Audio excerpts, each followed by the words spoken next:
لو عايزين تاكلوا طاجن صبيط زي اللي احنا بناكله في المطاعم ويكون كده جوسي وطري وكمان اخد لون جميل من فوق من غير ما يكون ناشف ولا محروق، تابعي معايا طريقتي للاخر وان شاء الله هتعتمديها وتعملي احلى طاجن صبيط في البيت.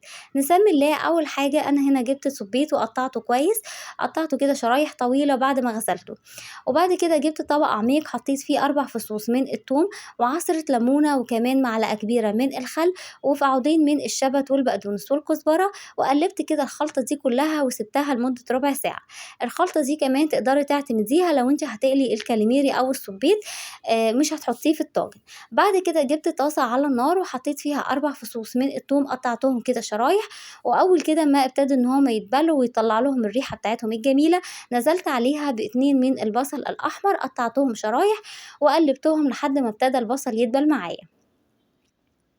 بعد كده كان الكاليمير بقى قعد معايا أو الصبيط قعد معايا كده ربع ساعة، نزلت عليه على البصل والثوم وابتديت إن أنا أقلبهم، وقعدوا معايا بالضبط دقيقتين لحد ما البصل ابتدى إن هو يدبل. طب أنا عملت كده ليه وما حطيتهوش على طول في الطاجن؟ علشان الصبيط يكون طري معايا وجوسي وما يبقاش ناشف.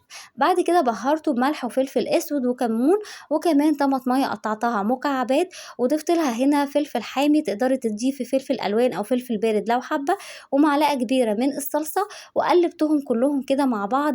وكمان حطيت شطة وبابريكا، طبعا الشطة هنا والفلفل الحامي حسب الرغبة. عايزة اقولك بقى الريحة ما شاء الله تحفة، وكل الكلام دوت ما اخدش معايا اكتر من 10 دقايق. بس كده هنعمل لها بقى هنا طشة. جبت كده طاسة على النار وحطيت فيها معلقة من السمنة البلدي وكمان معلقة كبيرة من الكزبرة على فصين من الثوم وحمرتهم، طبعا ريحتهم ما شاء الله كانت تحفة. ما تستغربيش الطشة دي بجد بتفرق جدا في الطاجن. في الوقت اللي انا كنت بحضر فيه الصبيط كنت مسخنه الطاجن في الفرن، ونزلت بقى بالطشه وبالصبيط بعد ما قعد معايا 10 دقايق، ودخلت الفرن قعد معايا ربع ساعه.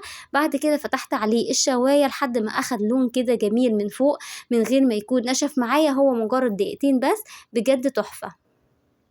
اتمنى يكون فيديو النهارده عجبكم. لو عجبكم الفيديو طريقتي دوسوا لايك واكتبوا لي تعليق محفز حتى لو كانت بكلمة واحدة، بتفرق جدا عشان الفيديو يترفع واكبر قدر من الناس تستفاد منه. واستنوني في فيديو تاني ان شاء الله.